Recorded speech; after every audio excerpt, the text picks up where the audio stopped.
Good evening, everyone.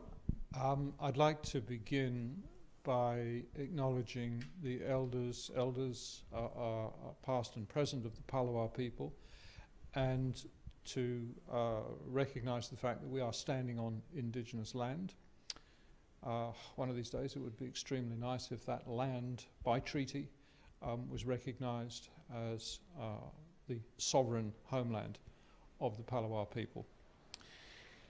It's a very great pleasure this evening to introduce Peter Cook, who is a sociologist of knowledge with a particular interest in medical care as it relates to the aged, but has also taken a very, very strong interest in the challenges that face us in respect of technology, which now, of course, has seeped into just about every aspect of our everyday life.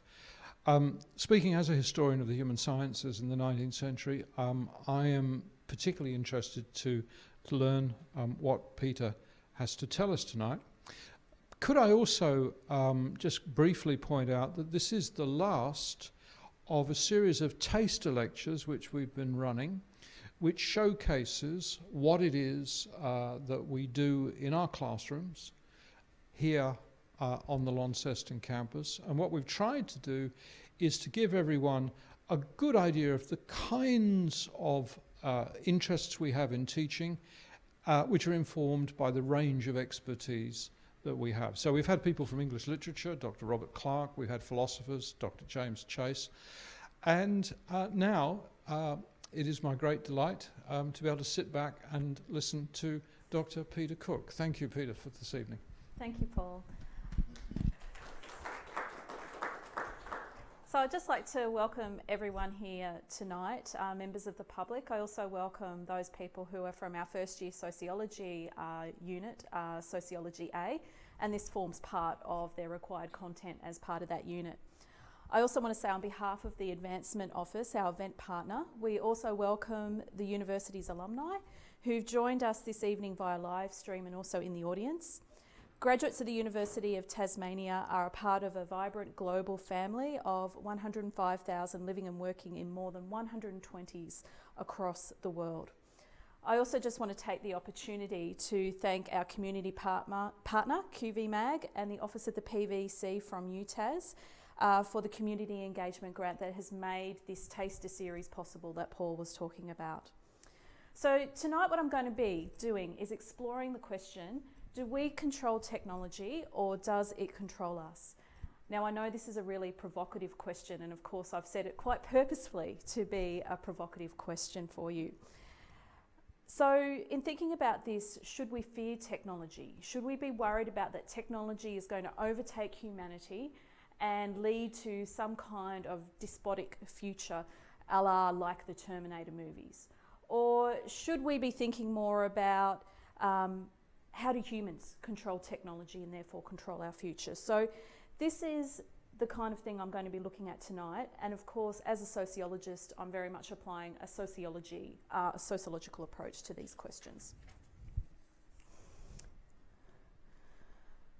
So what I want to just start with is just thinking about our everyday lives. And in our everyday lives, science and technology play a really vital and important role. So for a moment, I just want you to just think about your morning routine. Think about what happens in the morning before you do much at all for the day. And when I think about my morning routine, I think about, well, first of all, I'm probably going to be woken by an alarm clock. I might hit the snooze button a few times, but nevertheless, the alarm clock alerts me and says, you know, Pete, it's about time that you got up.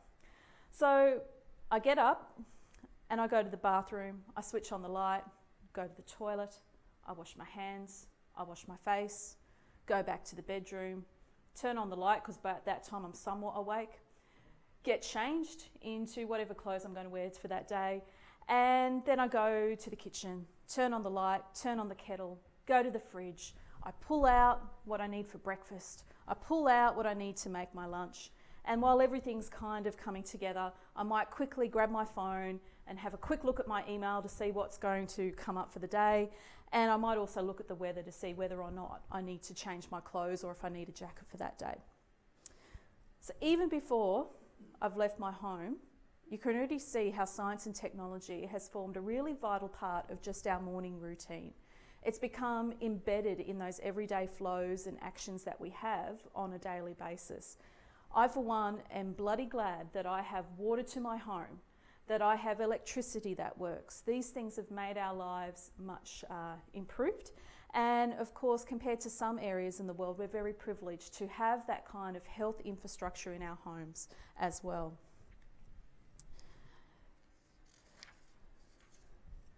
So what I'd like you to do now, and this is why I asked you to kind of maybe sit near somebody, not that you had to, but I just want you to very quickly, either in your head or on a piece of paper, just for a few moments, just write a brief list on the things that you identify as technologies. So I'll just give you a few moments and I'll get back to you with that. Those online will just have to do this in their head as well.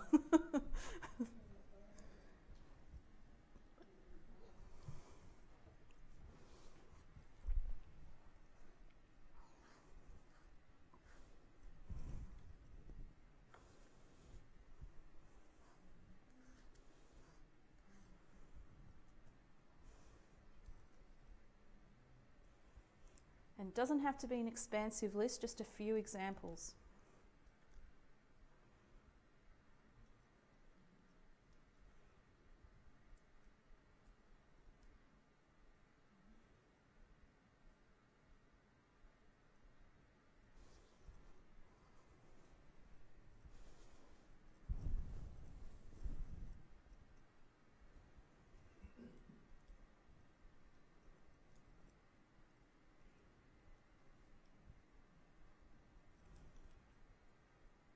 Okay, so I'll come back to you now because I'm guessing that there's going to be enough. So do some of you mind just kind of calling out a few of the technologies that you thought of?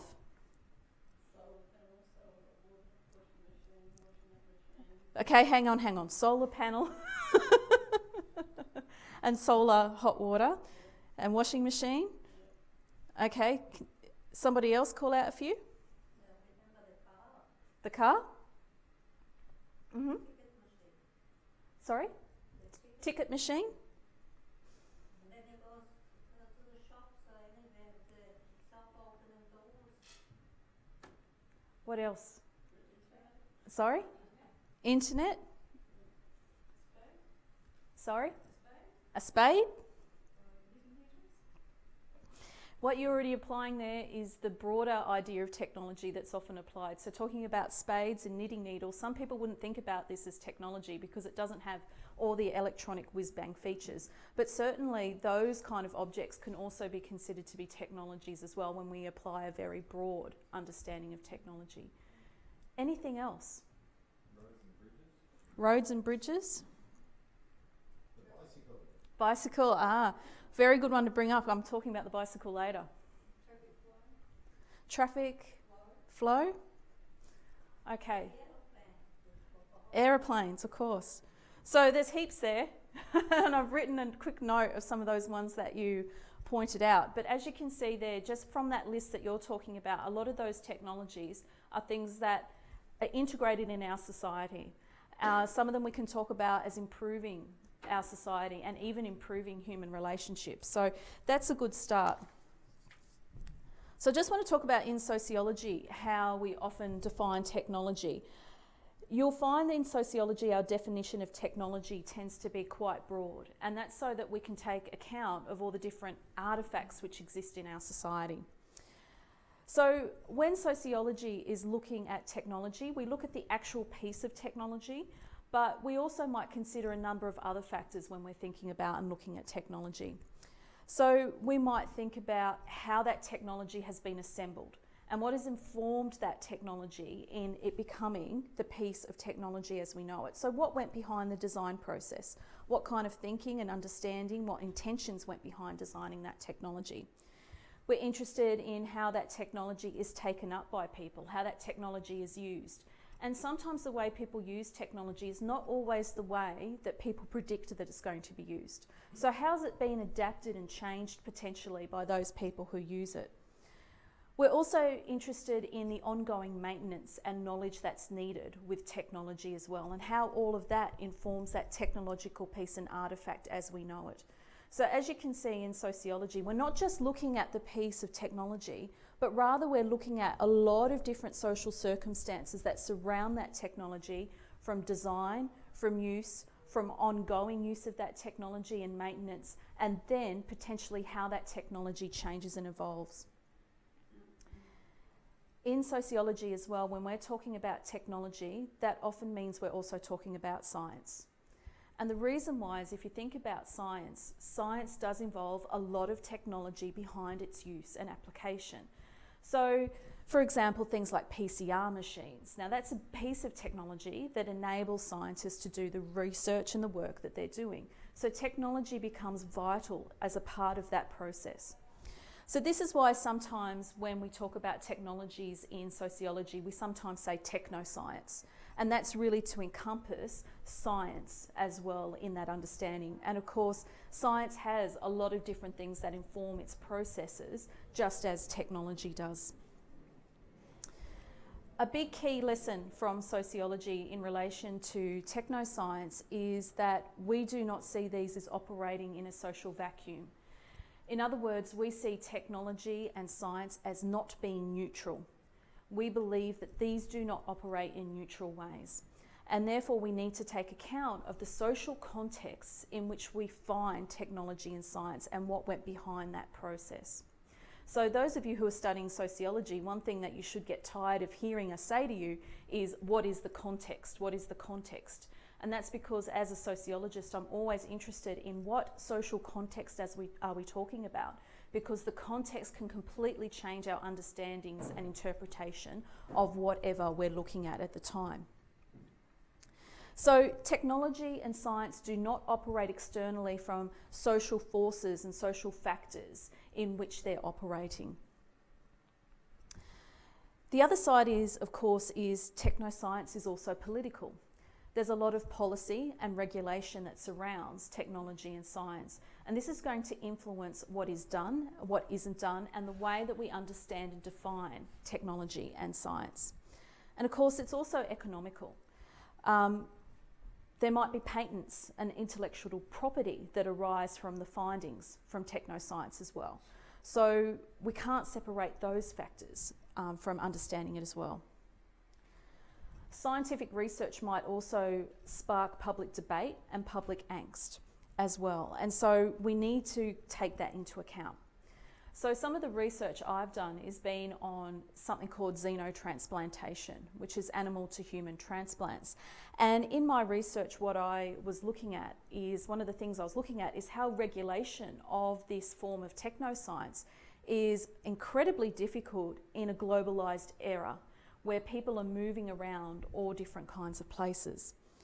I also indicated the problems of public consultation in Australia and the way public consultation occurred, and how this meant that policy wasn't fully informed by a variety of different perspectives. So this was underscored in Australia by technological determinism, and technological determinism is a point that I'm going to return to a bit later. So all of these examples I just wanted to use to kind of indicate to you that technoscience doesn't operate in some kind of social vacuum that's somehow separate from us as human actors. So it means that technologies are socially embedded, and therefore, as soon as they're socially embedded, means that they can't operate in a neutral way. So in thinking about technoscience technologies, there are a few different ways that we can also start putting them into categories to understand them. And the first one is, we can think about technologies as being exotic technologies. These are often the most whiz-bang, high-tech level developments that we might come across. Now, a lot of the examples that you gave tonight are actually not examples of these whiz-bang exotic technologies. Rather, the examples that you generally gave had to do with technologies which are integrated already into our everyday lives, and I'll get to those in a moment. But these exotic technologies are technologies that might really profoundly reshape our social, cultural understandings. They might also reshape the way that we understand being human as well. So of course, the internet used to be an exotic technology, and the internet is something that radically changed the way our professional lives worked and the way our personal lives worked as well. So looking in the audience, I can see a few people like me who will remember when the internet wasn't around, who perhaps did some studies when the internet didn't exist, and the way that study and research happened prior to the internet was of course a lot more complex matter, and we spent a hell of a lot of time in libraries typically. But now with the internet, it's radically changed what it means to do research. It's also changing what it means to have a university education as well. The example I have on the slide is an exoskeleton, and an exoskeleton is a skeleton that's worn externally to the human body. And the exoskeleton is really, really fascinating because it has what's called a dual-use dilemma. And a dual-use dilemma is when there is peaceful purposes and then also warfare purposes. So we can think about it as having positive and negative outcomes from the same piece of technology. So the cool thing about an exoskeleton is that for someone with paralysis, an exoskeleton can actually give them back some mobility, and probably even more profoundly is a level of independence. So that's a really radical change, and that's potentially something that could also change the way that we start thinking about certain kinds of disability, for example. But on the flip side of the coin, an exoskeleton can also be used in warfare, and certainly there's been a lot of research in warfare around the use of things like exoskeletons. So it can be used for a soldier to be able to lift essentially more weight and carry more weight, and therefore reduce levels of fatigue. So it means the ability to carry heavier weaponry and also have heavier armour on their body. So it brings up that potential. But because it also means that someone can lift more weight, it also brings in that potential as well as people that have to move heavy weights all the time, potentially using this to take some of the strain off their body. So there you see the dual-use dilemma. There's this positive outcome potentially, but also at the same time, the same technology can present a potentially negative outcome. Now, a lot of attention is given to exotic technologies in public imaginations and also the media. And certainly when we look at things like Hollywood movies, often the latest technology that creates a bit of fear is the one they focus on within the movies as well. So we see those patterns being replicated in Hollywood. It's not really surprising that we're so fascinated by exotic technologies. I'm personally absolutely fascinated by 3D printing at the moment and where 3D printing might take us, particularly given that they're now using biological materials as a part of that. Absolutely fascinating stuff. But if we get caught up in looking at exotic technologies, the problem is that we forget about those technologies which are part of our everyday lives and how those technologies are also changing the way that we live and understand our world. So those technologies that have been incorporated into the flows of our everyday life, those ones which you mostly gave examples of, are things that we can understand to be mundane technologies. And I started the lecture by talking about some of those mundane technologies which are part of the flows of my everyday morning routine. I would argue that it's because these technologies are unremarkable, mundane, seem boring, that's the very reason we need to look at them. Because the things that evade our attention don't get focused on at all. So we do need to pay a lot of attention to these mundane technologies as well. So there was a lot of examples that you gave at the start, which were mundane technologies. Excuse me for a moment. But another one I want to give you is the vacuum cleaner. Now, the vacuum cleaner is a fascinating piece of technology, which once upon a time was an exotic technology, now is a mundane, boring technology. Let's face it, it's about doing housework. So housework's not exactly the most enjoyable activity. But when the vacuum cleaner was first invented, the idea is that it would take the drudgery out of housework and make it much easier for housewives, and I use the term purposely because at that time that's really all it was, make it much easier for housewives to perform that duty. And yes, it did. It made cleaning the rugs much more easier. It made it much more efficient. But an outcome of that technology was as well is that it actually increased our standards of cleanliness and our expectations about cleanliness. So cleaning the rugs might have been just something that was done with spring cleaning, for example, because it was a big effort. It was a big deal to clean the carpets and the rugs. So it was just something that was done during spring clean. Now, with the vacuum cleaner, the expectations about cleanliness have increased, the demands around cleanliness have increased, and therefore this has become something which is more like a weekly activity. Might even be more for people that have got kids that are creating a lot of mess, for example. So here you can see how technology has made our lives somewhat easier, but then also changed our expectations around what to expect as a result of this. And as I said before, what is an exotic technology today is going to be a mundane technology in the future, potentially, if it's adopted and taken on. Now, if you remember earlier, I mentioned technological determinism, and this is what I want to return to now as a bit of a warning to be careful about technological determinism. Determinism is the idea that a particular kind of phenomena is what leads and drives all of social change. And therefore we can reduce all explanations for what changes in our society to whatever that phenomena is. Okay? So you see determinism in various forms. For those of you studying sociology, Karl Marx was known as an economic determinist because he believed that everything could be reduced to the economic structure of our society as an explanation for everything that happened in society. Another form of determinism is biological or genetic determinism. And this is where you blame all of kind of human behaviour on someone's genes, for example. So sometimes you see this argument around male violence, in that men are hardwired to be more violent and they're more likely to commit acts of violence because of the way they're genetically wired.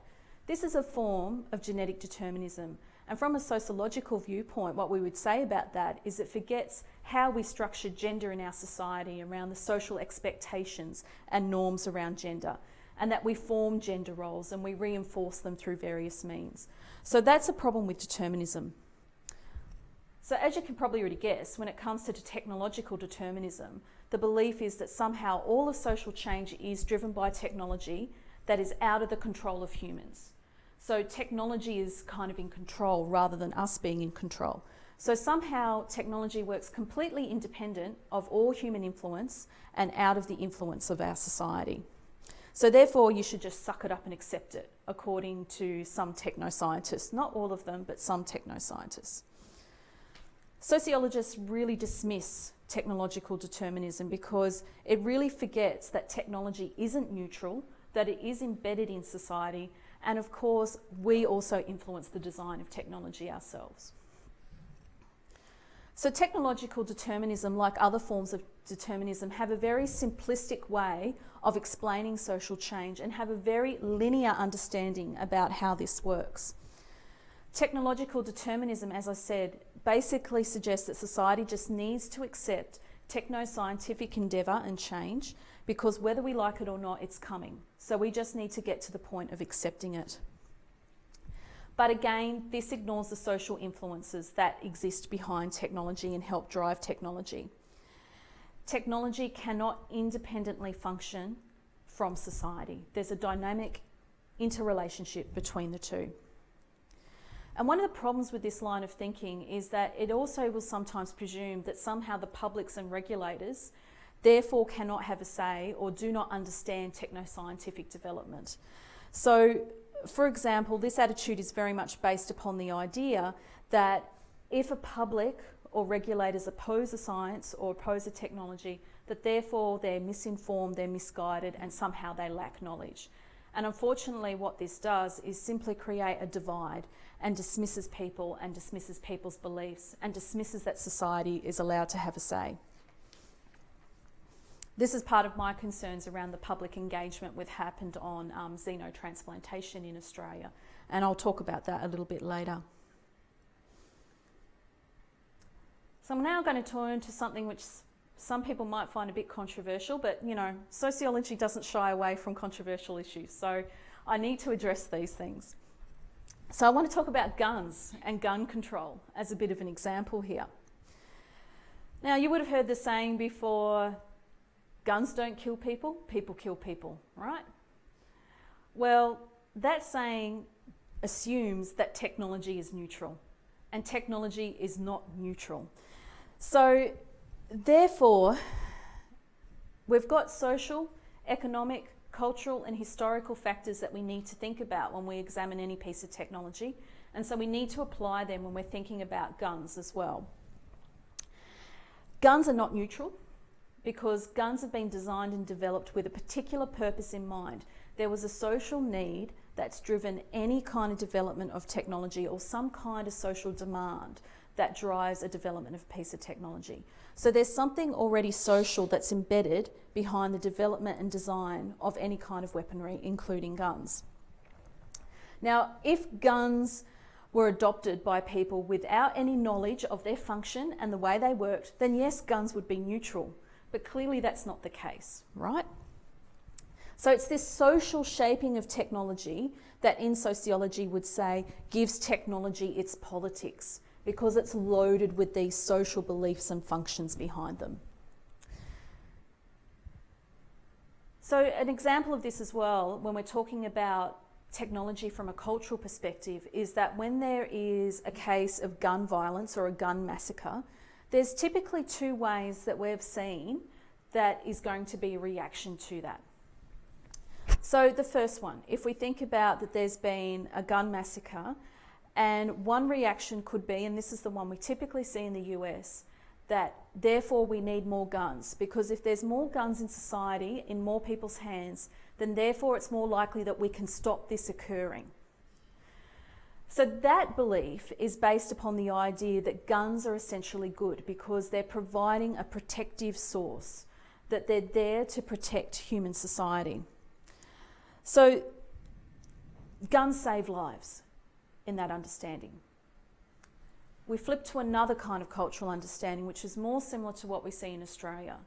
So after the Port Arthur massacre, for example, the reaction was that we need to increase the restrictions and controls around guns in our society. So this belief was based upon that we don't want lots of guns in our society because it's not going to protect us and help us. Guns are not a good thing in this understanding. We need to restrict and control who can have access to guns and who can use them.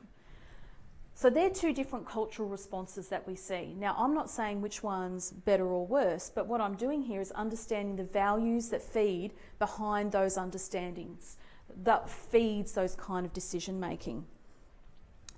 Culturally, we also see differences in understandings of guns between different contexts in Australia as well. So understandings of guns and what they mean is going to differ between urban environments and also regional and rural environments as well. We already note that it can differ between different countries who are all influenced by their own politics and their own belief systems. And of course, these kind of cultural and social beliefs are then legalised and politicised in regulations.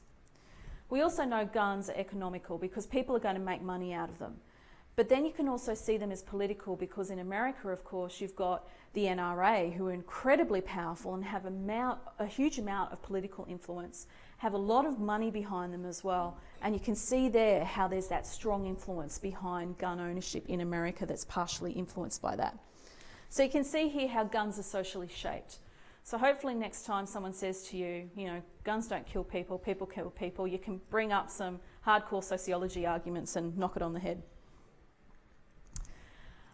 So I'm going to now talk about a couple of different sociological perspectives when it comes to technology. The first one I'm going to start with is the sociology of scientific knowledge, also known as SSK. And SSK, of course, views technoscience as a social and cultural activity, which is what all perspectives in sociology see. But what is specific about this one is that it focuses on scientific knowledge.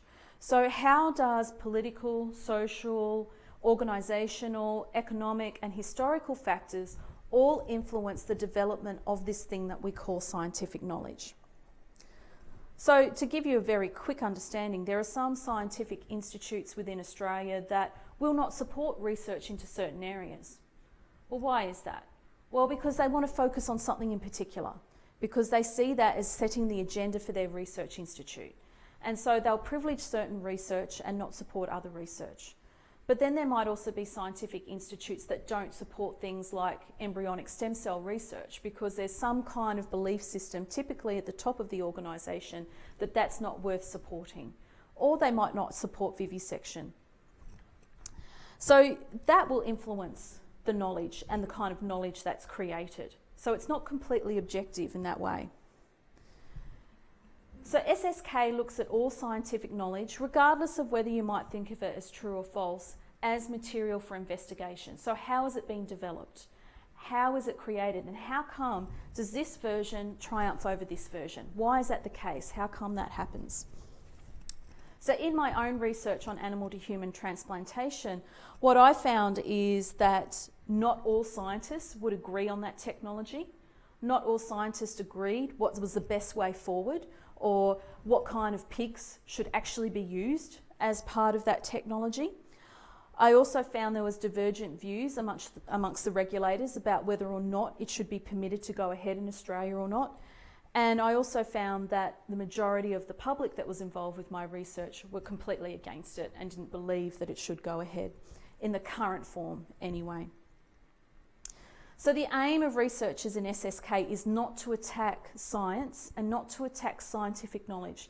That's something that often gets mistaken. We're not there to bring down science. In fact, SSK researchers are often very supportive of science.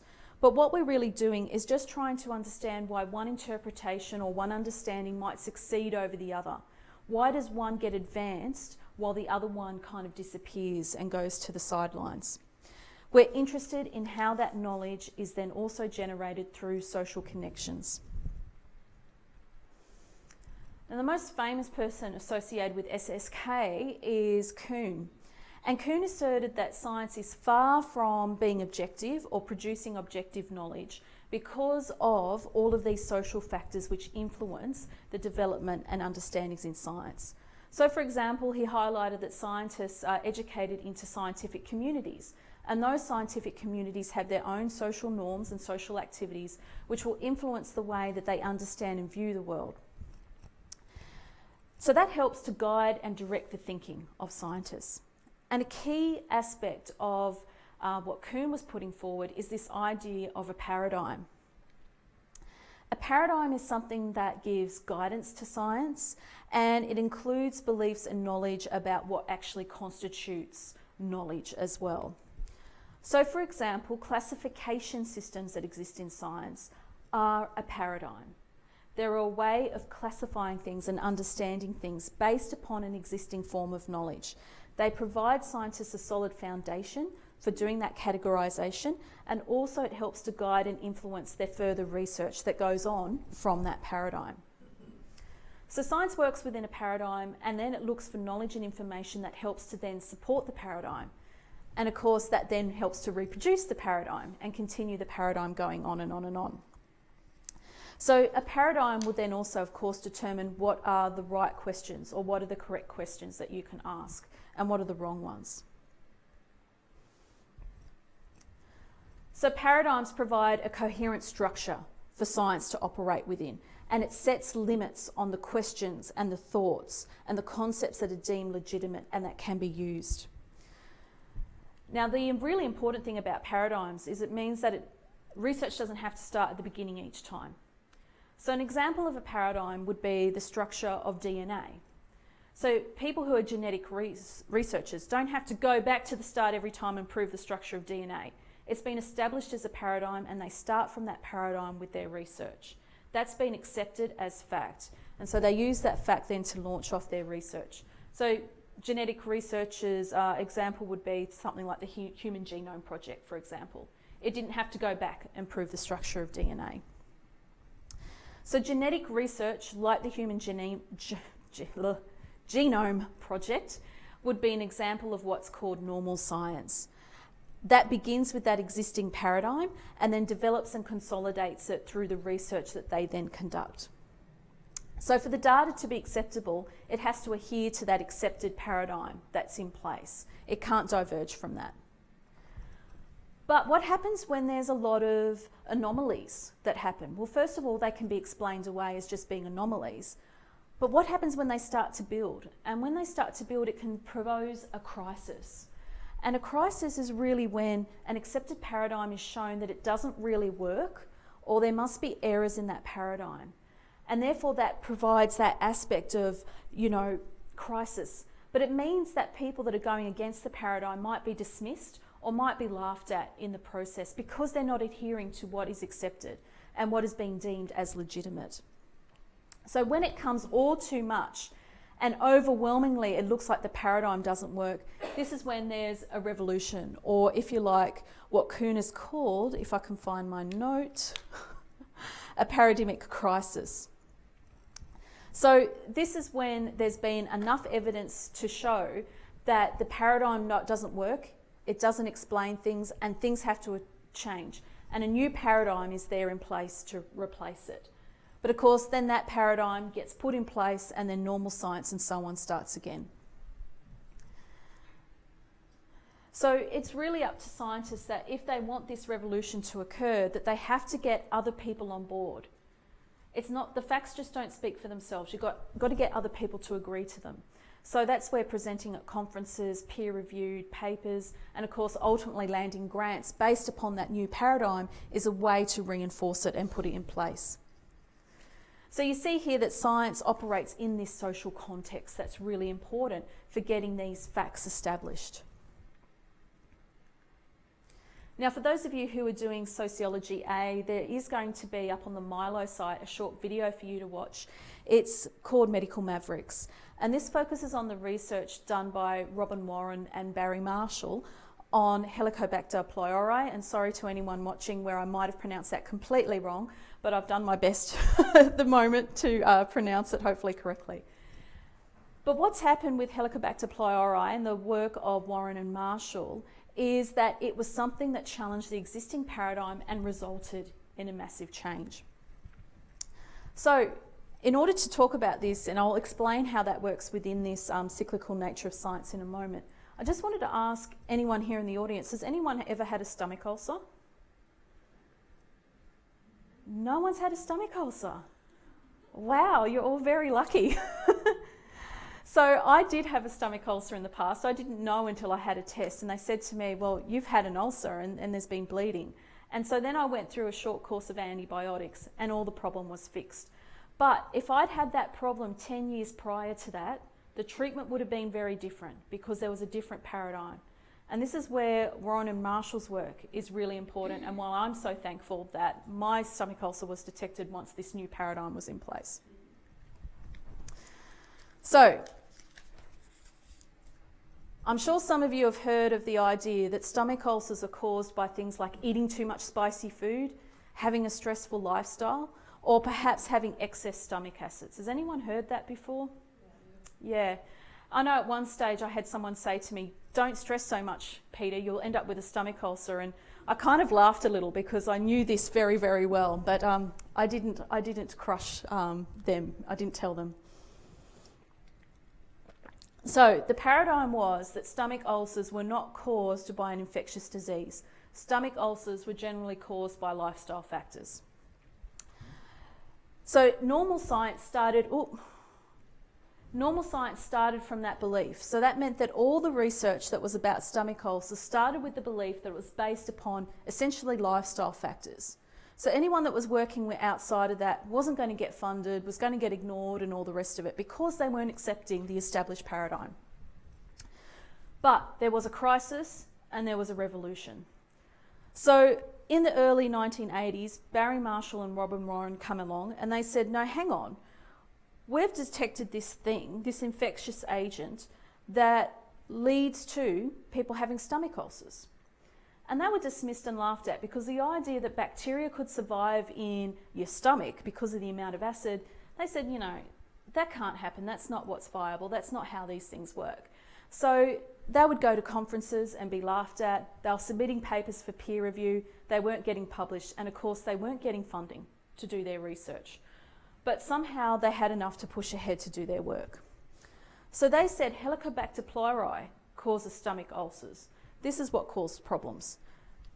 Now, because they were getting ignored and laughed at, they went to extreme measures.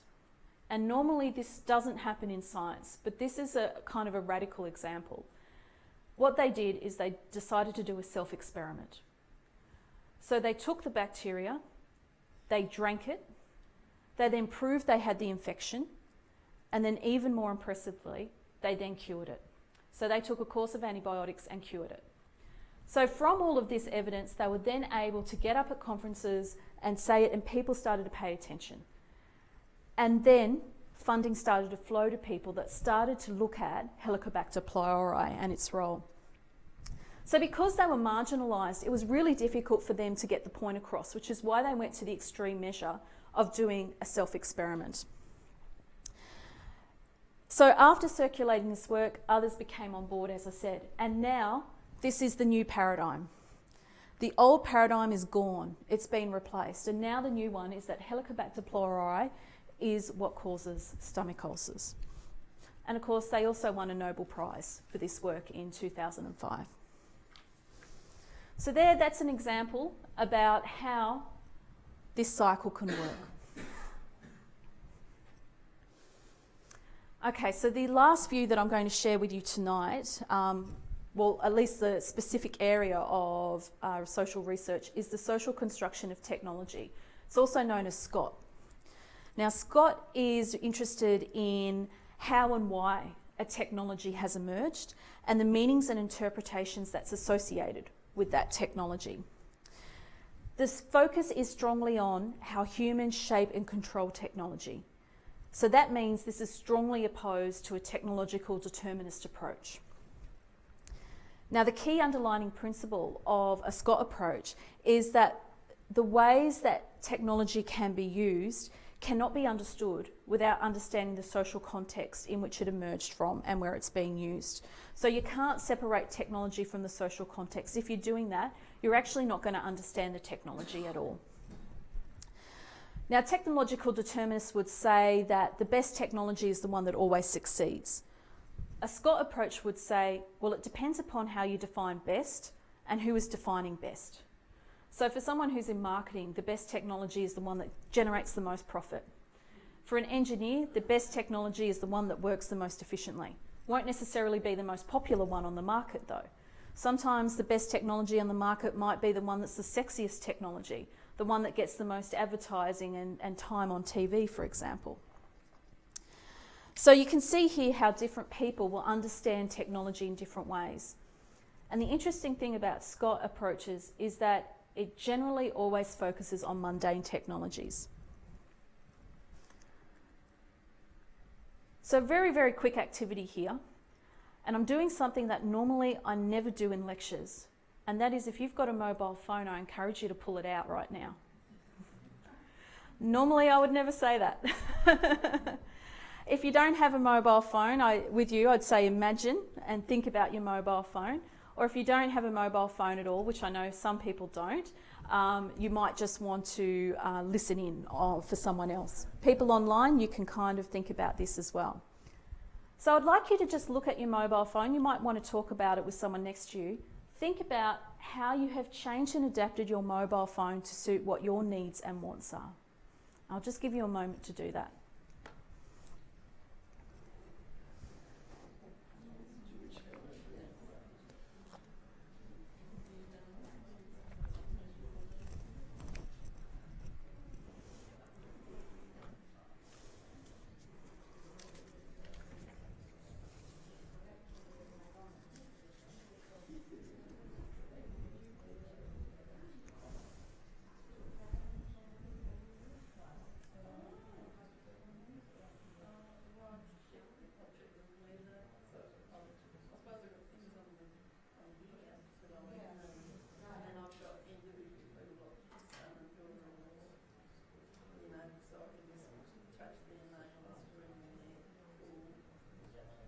Okay, so what I can hear a few people talking about a few different things they've changed on their phone. So I'm just going to talk about my phone for a moment because I'm thinking what I've done with my phone, probably a few of you can relate to as well. So when I decided to upgrade from my dumb phone, as it's often called, to a smartphone, I asked someone that, because I didn't know much about mobiles, I still don't know a lot about them. So I asked someone who knew a lot more because I said, I don't really want a phone that's got too much extra stuff on it. And I want to be able to delete a lot of stuff off the phone. And there were certain phones I know, which I won't mention, that have a lot of stuff on them, but you can't necessarily delete it. So he gave me a list of phones and I went and did some research, and then I decided on this phone. And you'll notice that my phone is quite large. And that's because I decided I wanted to get a larger phone because I'm traveling around a lot for work. And sometimes I don't want to carry my laptop computer with me. And I thought, well, I want a phone that if I'm going to look at my email and I'm going to look on the internet and I'm going to go on the teaching websites, I want something I can actually see. So I got a bigger phone. Then I got a phone that I can actually get rid of a lot of stuff off it. So I didn't want a lot of social media stuff on my phone. So I was able to get on and delete all the social media stuff that I didn't want on my phone. And of course, there was a few applications or apps that I wanted on my phone as well. So one thing I knew about this phone is that there's a limitation on the amount of apps I can download. There's not many options for this kind of phone when it comes to apps. That was okay because I didn't want a lot of crap on my phone essentially. So I downloaded things like some banking apps, news apps. Of course, I want the weather app because I need to check every morning what the weather is. I've also wanted my email to be synchronized. And then I've got some things like breathing apps and stuff to try and calm myself down at those times I need to be calmed down. You know, when you get that email, you don't really want to see.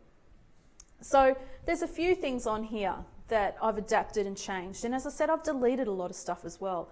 I also have some icons on the front of my screen which are family members. So if I want to contact a family member, I can immediately just click on their icon and I go straight to the contact details for my family member.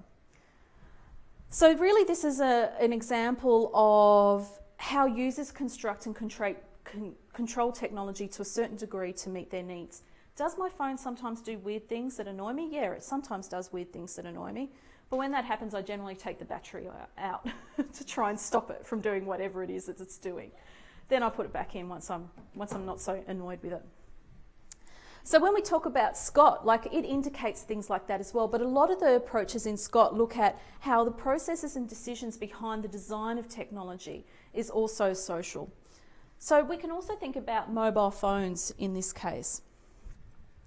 So where did mobile phones kind of start from? And this is a difficult history to talk about, but once again, here notice how history influences design. So we can go back to things like two-way radios, where things like warfare and emergency services needed a way to quickly communicate back to base. So they needed some kind of mobile device to communicate. And so the two-way radios we can kind of think as a precursor to mobile phones as we know it today. But this was a limited application because it just went back to the base. So this social group, so emergency services and warfare, had their needs, but then there was other social groups that wanted some kind of mobile communication device as well. And of course, business executives was one group that could see a real benefit in this. So being on the road meant that it was really important that they had a way to communicate. So of course, early mobile phones were car phones, and then there was also the early mobile phones which were the size of a briefcase and were really, really heavy and awkward to carry. They weren't exactly convenient, but they were convenient in the way that suddenly people could be on the go and still be reached and could reach others. Now, of course, business executives wanted those phones to be smaller, and then we also see a new group, a new social group emerging, consumers, who also wanted that convenience as well. So then in the kind of the mid-90s, we see smaller phones being developed, and it's starting to become more of a consumer item. So you can see here how different kinds of social groups have different kinds of technological needs and will demand different things, which will influence the designs of technology and will influence where technology goes. So the design of the mobile phone is something that isn't closed. It hasn't been stabilized yet. It's something which is open to flexibility and interpretation. It wasn't that long ago that phones getting smaller and smaller and smaller was the trend. And now we see bigger phones like the one I've got appearing a lot on the market as well. Why? Because phones aren't just phones anymore. This is a mobile media device, because I've also got files and things like that saved on it. It's not just a phone. It's so much more than a phone now. So it's completely changed the way that we understand phones as well. Earlier on, Malcolm said bicycles. And this is another one that we can understand through a technological approach. So with the bicycle, Bajeka shows meanings applied by social groups had more of an impact on the design of the bicycle than technology itself. So if we go back, there were various relevant social groups that demanded certain things from a bicycle and what a bicycle should be. So the first social group was what's been called the macho riders. And the macho riders wanted a fast bike. And so they wanted a big wheel and a small wheel. It's what we now know as the penny farthing. But then you had another social group, and this other social group was a lot bigger than the macho riders. And that social group wanted to have a bike that was for pleasure and for enjoyment. They didn't want this big fast bike, and they didn't want to have to climb up. You know, the women wanted to ride a bike, and it wasn't convenient with all the clothes that women were wearing either.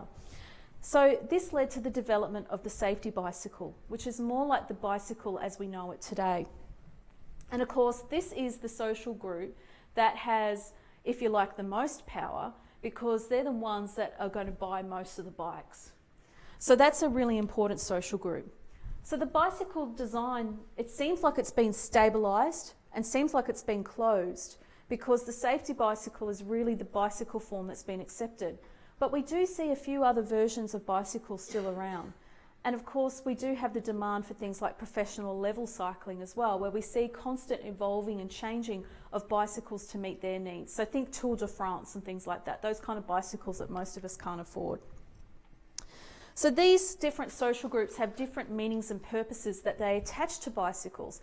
And this kind of thing helped to lead to certain developments in different bicycles to suit different social groups and social needs. So it's not just about technologically what's best or what technologically works the soundest. It's also about what people are demanding, what these social groups are demanding. I'm not talking about this slide because this has all the concepts in it that I was just talking about. This slide is purely there for those students who are doing Sociology A. Okay, so let me get back to the question I started with. Do we control technology or does it control us? Now, you should get where I'm getting to, hopefully from my presentation, what I believe about this.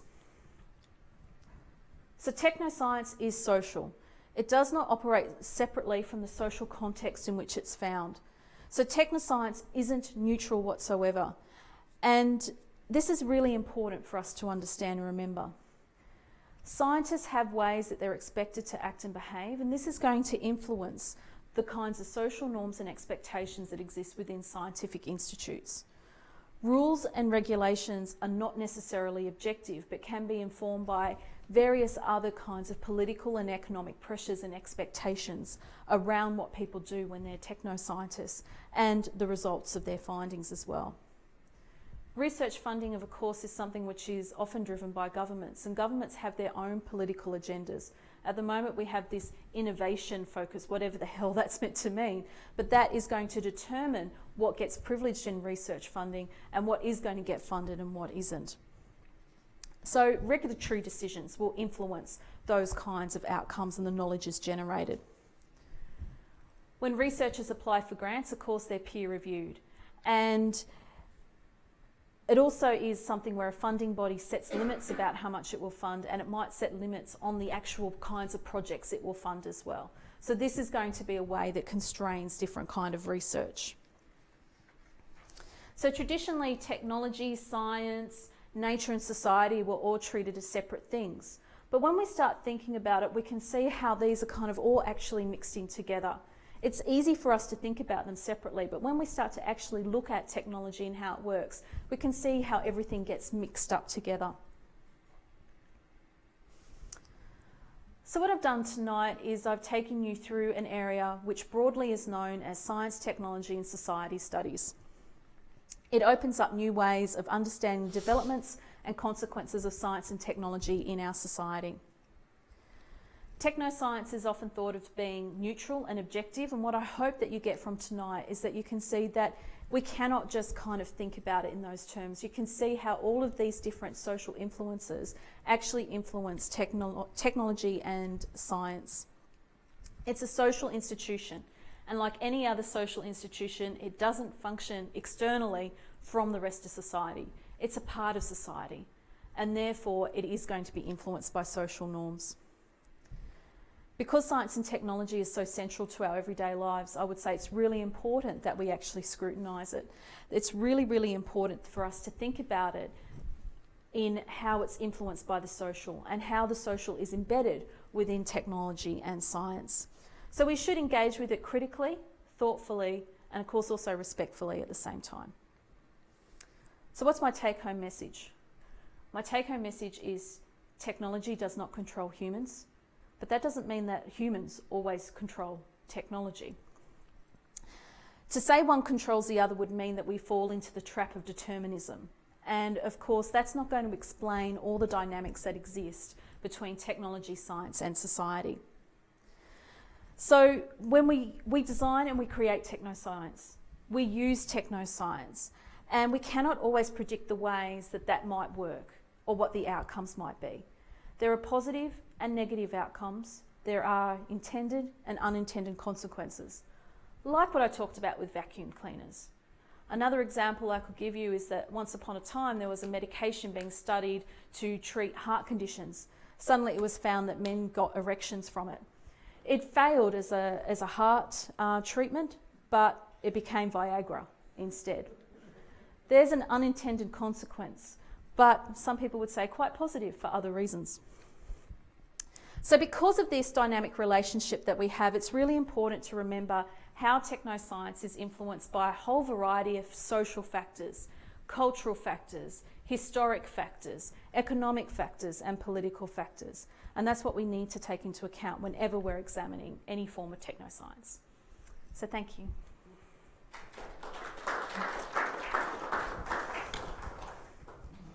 Thank you very much, Peta. We've got lots of time for questions.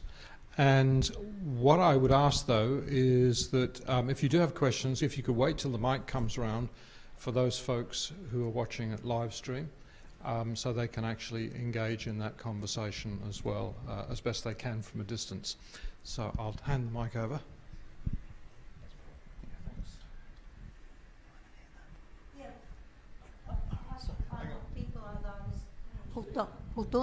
What kind of people are those who do not use computers, mobile? No, they cannot fill the car with petrol, where you have to do it yourself.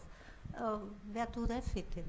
Okay, so yeah, there are some religious groups, for example, who want to refrain from using technology, okay, who don't want to use mobile phones or computers. However, they still live in a world that's embedded with technology. Yeah. So they're not completely separate from it. They're still part of that world. And of course, if we take the broad definition of technology, like we talked about right at the start, they still use technology, just not in these forms of electronic forms of technology. So they might still use a hoe or a spade or something like that. We could consider those as forms of technology which change the human body, change the way the human body works, and also change our environment. Yeah, but then it's not necessarily religious groups, it's just friends I have which... it's not always necessarily religious groups, yeah, but that's the one that often springs to mind. But they use it through other people. They say, can you make that call for me? Can you print that out for me? So I don't want to use the technology, but someone else can use it for me? Is that what you're saying? Yeah. So they're still part of the technological world. I will tell them that.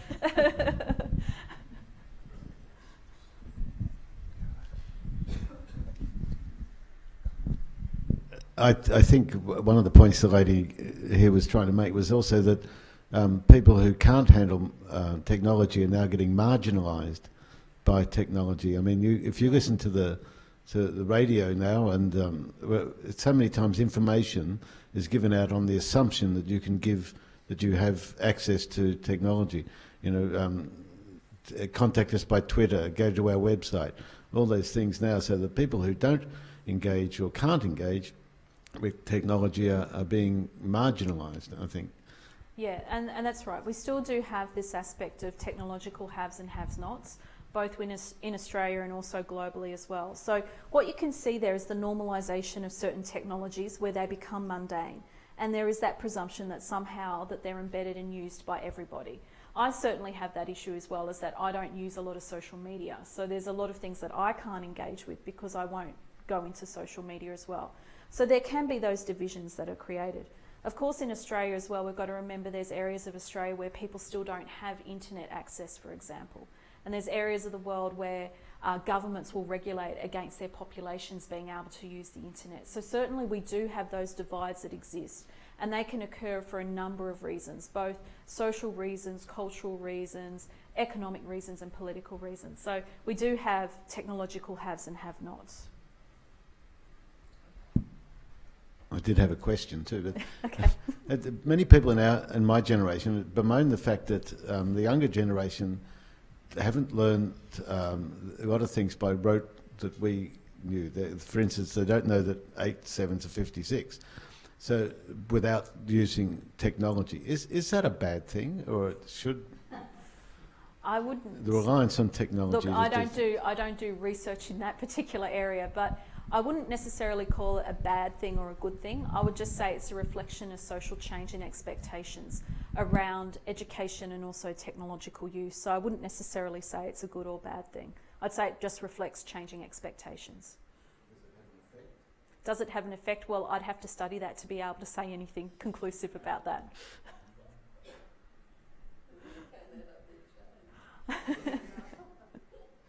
Well, that's right. I mean, if you can't quickly do some maths, you might not get the right change at the supermarket or something, you know.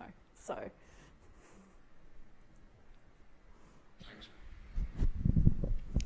I'm a philosopher of science, and in the past at other universities I've been in multidisciplinary departments of history and philosophy of science with sort of sociologists of science rattling around as well, and STS people and so on. Two things bothered me in what you said, and I'd just be wary of having them as toss-off lines. Yeah. With Tom Kuhn, I don't think your bacterial infection causing ulcers cases are anything to be construed as a paradigm shift. He had in mind grander shifts than that. I would say that's an exercise in normal science where one particular detailed hypothesis got turfed and another one got popped in. So I'd be wary of using that as an example. Hey, we've got a paradigm shift here. It's just wrong to what he was on about, I think. The second is your temptation to discount determinism. You've got three explanations for what happens. One is determined, meaning something or other else caused something. The other is indeterminism. It happened by pure chance. And the third is some sort of free will story. So when you say humans are not determined by technology, that's to not say that they're not determined. Trying to make a coherent story out of free will is, smashed a lot of philosophers' brains. Yeah. It's just to say that the story is more complicated. It could still be a causal deterministic story. So I would be very cautious about whacking up determinism as some sort of, crude, ignorant, we don't want to be determinists, do we? Maybe we do. It's just a matter of being a little bit sophisticated by the spread of causal factors that you advance as your story. That's all. So just comments that struck me as you were being a tad sweeping and incautious. Yeah, I'd certainly say that I perhaps didn't kind of talk about the nuances enough with that.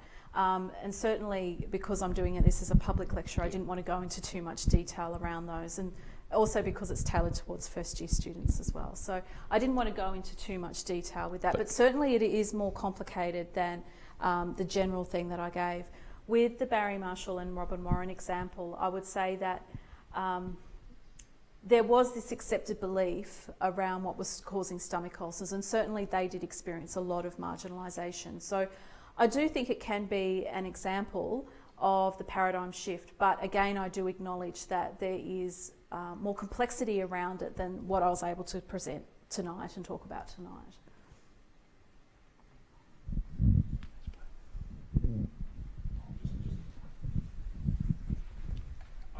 I can't resist saying that that's one of the great reasons for actually kind of coming and working with us at the University of Tasmania, because by the time we've gone through the introductory material, by the second and third year, the great fun is actually having these discussions about clarifying, what it is that we're talking about in a very complex set of questions, which are so critically important for us. So it's very much a taster.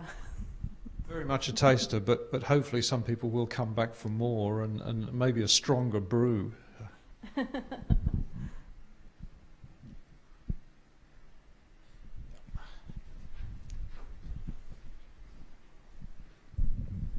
Hi. Quick one. Do you see a time when technology does fully control humans, and how far from that point are we? Well, I mean, some people might say that technology controls us now. Some people have issues with their phone going off all the time and feeling a compulsion to go to their phone all the time. So for some people, that would be evidence of technology controlling us. Whether or not we get to a point like the Terminator future where technology has completely taken over humanity and gotten rid of us essentially, I'm somewhat doubtful of that, only because of the intimate relationship between humans and technology. So I think when you say to the point where technology controls us, I would say it depends upon what you're meaning by saying control us. That would be the defining aspect of clarifying that for me.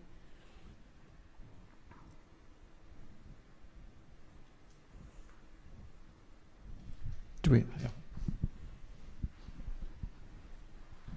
Oh, I have been thinking, depends who is also in control of technology, and they can control others with that technology. Yeah, and I think, talking about who controls technology and Yeah. who's taking control of it and so on, I think that's a really important thing to talking about how technology is socially embedded and how it can be used for different functions and purposes and used by different groups for different means and purposes as well. So it's not, again, it's not necessarily simple. It's very nuanced and very complex when we talk about different technologies and the way that they could be used. Like at the start where I talked about exoskeletons. That's very complex depending upon the groups that we're talking about, whether or not we could consider that technology to be controlling or not. It really depends upon how it's been applied and who it's being applied by. I was also thinking of data matching. Thinking of what? Data matching. Data matching. Yeah, from taxation office to social security and many other things. Police, I cannot even. Yeah, I think that's interesting. So talking about the way the tax office uses that data, I know the first time I did e-tax, I was quite surprised with the amount of data that comes up automatically. And to be honest, I was quite nervous about seeing that amount of information that was there. Clearly there's huge databases that exist that are storing information about us and creating a profile about us that is completely separate from us but has consequences and implications for us as individuals. Think about recently some of the Centrelink issues coming up with sending people out notices about that you owe us money and so on. But at the same time, there are ways that we will subscribe to that because we see it as also bringing us benefit and we see it bringing us opportunities. So in a paper that I've done with Ashlyn Lee, and we looked at Generation Y and the way they felt about surveillance through technology, a lot of them said that they're happy to accept that surveillance because they see technology is giving them a lot of benefits. And they don't want to stop their use of technology in certain ways because it would mean that they lose those benefits that they're keen for. So it can be quite disturbing to find out information that are stored in these databases and the way data matching happens. At the same time, there might be ways that we see that as beneficial for us as individuals as well. Yeah, it's less troublesome if you lose your airline ticket because it's all in a system. That's right. So yeah, Put the suddenly everything can be easily there for us as Yeah. well, just as it can be for them potentially.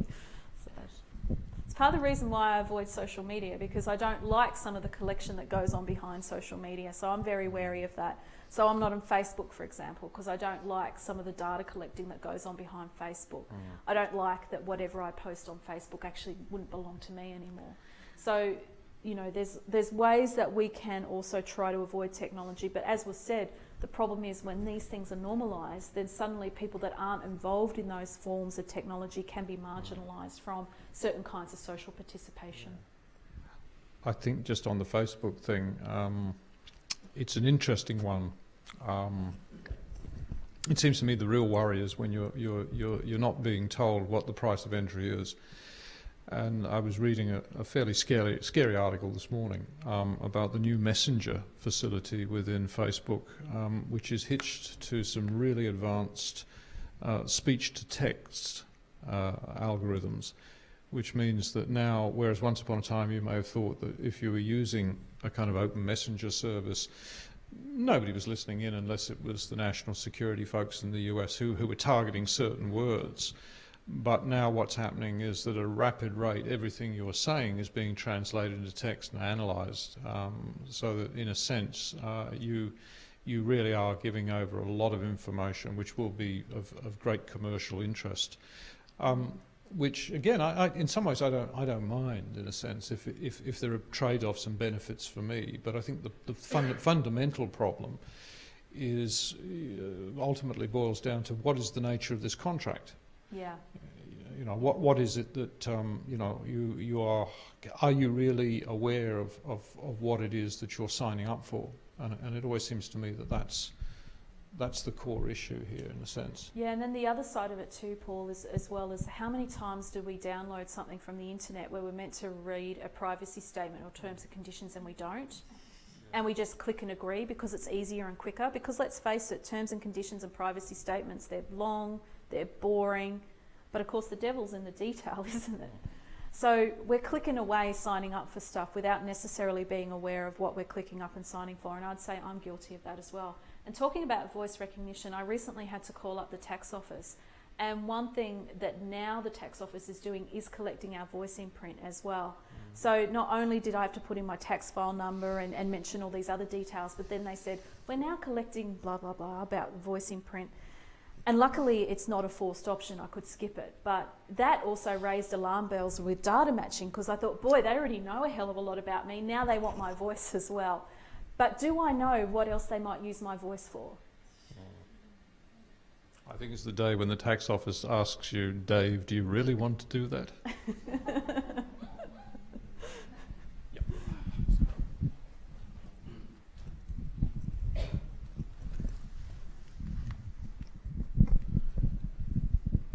Two comments, well, one comment and a question. Back to the paradigm stuff just briefly. I think a more useful turn of phrase for you that's more multi-applicable would be something like unexamined assumptions or hidden and unexamined assumptions, which operate there in the background, guiding your thinking as well as your practice. And the task is to pull them out into the light of day and say, well, we're just assuming that. Perhaps that's the thing to be challenged, that is just sitting there in the background doing something, performing a role. And that's just more multi-applicable at various levels of detail than paradigm shifts and so forth. If you want that to be the case, that these assumptions are dragged out into the light of day, I wonder how you'd comment upon something. The only place that I know of that's done it is UNSW with their General Studies Department at one point. Certainly was operating when I was there. And that is making it a compulsory part of a science undergraduate degree that people do some history, philosophy and sociology of science, so that some of these features they're at least alert to. Look, I agree 100%, of course, but I'd also say, of course, I have my bias as a sociologist where I think everyone should learn sociology, of course. But certainly I think in Bachelor of Science... I almost want to ban it, yeah. I certainly think in science degrees it would be very useful if those students had more of an understanding of science in this more broader way of understanding science, its applications, its uses.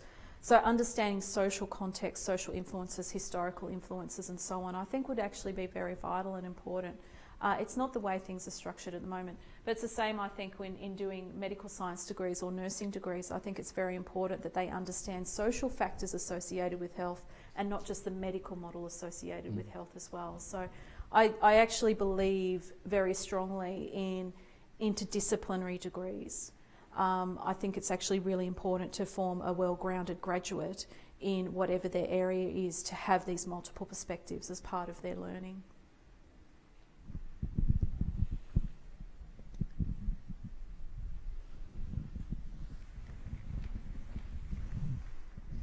Do we have any last questions? Is there any coming through live stream at all?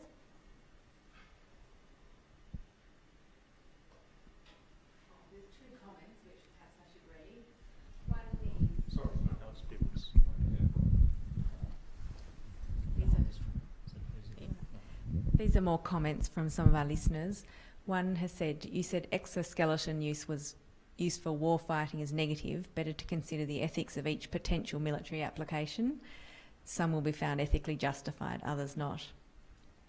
And another one which has just come through, interesting lecture, suggest also need to elaborate on power in the interaction between technology and humanity. Some have more control and access than others. Definitely, and that comes with the haves and have-nots that we kind of had a brief talk about, but certainly as a sociologist, power is something I'm very fascinated by. In relation to the other question around the ethics, yes, of course, I mean, it is rather complicated, but I'd also say that we also need to be careful in something like presuming that our position is always the right one and that the other position is the wrong one, and therefore justifying our actions within war. With that said, again, I say that it is rather ethically complex. So I was making a rather simplistic statement when I said warfare is a negative thing. It's more that warfare is not pleasant, and therefore we could consider it to be negative. But certainly ethically, if we were to take an ethical perspective, there are other layers that we could consider as well.